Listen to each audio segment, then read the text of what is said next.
What's up, guys? Justin Morgan here, Carved Up Vegan Muscle, and I am currently in the process of writing a critical thinking exercise for my medical nutrition therapy class that involves looking at diabetes. And today I have the diabetic exchange list, and this is a booklet that we give to diabetics in the hospital, at least. And I'm sure they give it to them elsewhere too, in other settings, but for my education at least, what I'm familiar with is the hospital setting. So I was looking at it, and I'm really, if you're willing to go to a plant-based diet as a diabetic, it is a huge advantage. There have been many studies done. To name a few, Dr. Neil Bernard conducted a well-documented study, I think it was through Johns Hopkins University, on the benefits of a low-fat plant-based diet over the American Diabetes Association prescribed diet, and how dramatically better the patients saw. Now, the American Diabetic Association unfortunately conducted their own study, and I want to briefly touch on that because I saw that probably in my first year as a dietetic student, and I found it somewhat confusing. And I saw it, and their statement was that they were not able to find a difference when looking at a low-fat and a high-fat diet. That they did not see any benefits to it at all. And my quandary is, why? Why, if Dr. Bernard found such great results, was it that they didn't get those same results? So what I have recently, not recently, I kind of knew it then, but what has recently come up more and more in my education is what we would call a low-fat diet.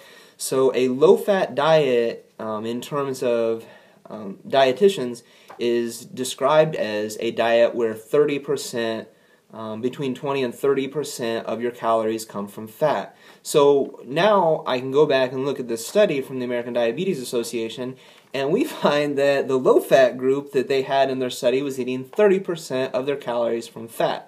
The high-fat group was eating 35% of their calories from fat. Now, excuse me if I don't mind saying so, but that is one of the most ridiculous, ignorant things I have ever heard of. Those two things are not... I don't even know, setting up a study, how... you have people eating almost virtually the exact same thing. One's eating a negligibly higher amount of fat than the other, and you expect, and you're... make a statement based on that you cannot find differences. I don't know. But anyway, so back to the diabetes exchange list. When we look at the overall list, this is a list of the exchanges. So when a diabetic has to go through their exchanges, they are supposed to eat so many carb exchanges per each meal, so many fat exchanges, and these kind of list what those are. I think that might actually look backwards for some of you, so I'll read it out. But we're going to look specifically at the meat and meat substitutes. When people eat a lean meat, medium fat, lean meat, a medium fat, a high fat, or a plant-based protein, they get 7 grams of protein. It doesn't matter which one it comes from. Each serving of each of those foods has about 7 grams of protein. So that's another good statement when people ask, where do you get your protein? You won't get any protein if you're a vegan. Well, vegans eat the exact same amount of protein as pretty much everyone else. The ranges are not different, despite what everyone wants to say. Even some of my teachers have made comments about vegan diets being low in protein, knowing that, documents like this that describe, right there you see, here is plant-based proteins, and you see 7777. They're all exactly getting about the same amount of protein per each serving.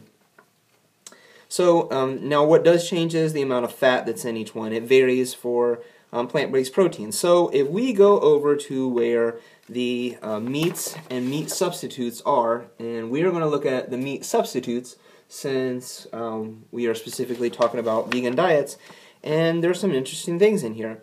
So we kind of identify them with that high fat or low fat. So or we call them a carb exchange, like baked beans, for instance, is at the top here. It gets 1 starch and 1 lean meat. We count it as one of each. So it has negligible, hardly any fat, no, pretty much no fat in it at all. So we'll say it's a lean meat, 1 lean meat exchange and 1 starch exchange. So that would be it. When we get into the soy-based foods, so there's like chicken, soy nuggets, and all these other kind of fake foods. The falafels are a good example. Falafels, 1 carbohydrate and 1 high-fat meat, so it is more fatty, probably because of the tahini, the sesame seed paste that's in it. Lentils would be 1 carb exchange and 1 lean meat. Meatless soy burger would be a half of a carb exchange and 2 lean meats. And you can kind of see that nut spreads like almond butter, cashew butter, peanut butter, soy nut butter would be 1 high-fat meat. And then refried beans would be 1 starch, 1 lean meat.